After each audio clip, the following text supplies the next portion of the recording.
If you think the Book of Enoch is interesting, wait until you hear the Book of Giants. The Book of Giants was discovered in 1947 in the Dead Sea Scrolls discovery. The manuscript is dated to the 2nd century BC at the earliest, but could be much older. The same narratives as mentioned in the Book of Enoch of the fallen angels, their corruption of mankind, and their destruction through the flood of Noah is mentioned all throughout the Book of Giants. The scroll was found deteriorating, leaving only fragments of text, but the pieces of text we do have hold incredible information. The Book of Giants describes in great detail the fallen angels corrupting the genetics of all flesh that was on the earth. It tells us specifically in one of the fragments, fragment 1Q23 1 plus 6, 200 donkeys, 200 asses, 200 rams of the flock, 200 goats, 200 beasts of the field, from every animal, from every bird, were selected for miscegenation. Miscegenation refers to the mixing of races or species, particularly in the context of sexual intercourse. The next text that follows makes it absolutely clear that this wasn't referring to different species breeding with each other, but actual cross-species genetics involving the seed of the fallen angels themselves. It's important to notice that giants and monsters are referred to in unique, distinct references. We know from Genesis 6:4 that when humans and angels mated together, that the offspring they produced was giant humans, half human, half fallen angel. Fragment 4Q5312.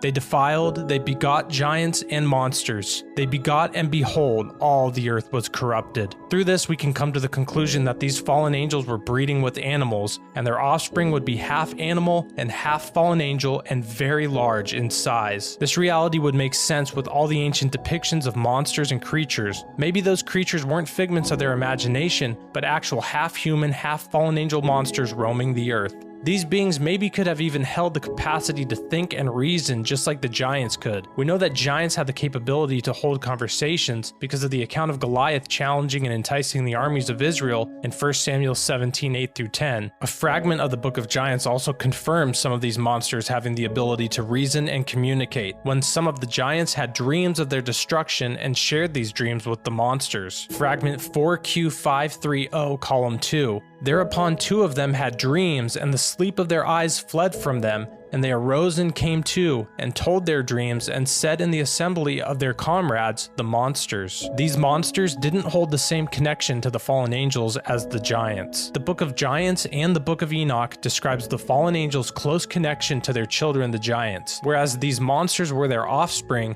they weren't cared for as deeply by the fallen angels as the giants were. Here's a verse from the Book of Enoch. And inasmuch as they, the watchers, delight themselves in their children, the giants, the murder of their beloved ones shall they see, and over the destruction of their children shall they lament, and shall make supplication unto eternity. The Book of Giants, fragment 4Q530, fragment 7. The children of angels are the giants, and they would not let their loved ones be neglected. All throughout the Book of Giants, the giant children offspring of the fallen angels and humankind were having ominous dreams of their destruction. One of the giants has a dream of a tablet with many names submerged under water, and when lifted from the water only 3 names remained. This dream symbolizes the destruction of all the unpure fallen life forms on the earth through the flood of Noah. The great flood of Noah now makes sense. Noah, his family, and the animals that were brought onto the ark were brought on not because of their righteousness, but because the rest of creation had been corrupted by the fallen angels and their genetic manipulations.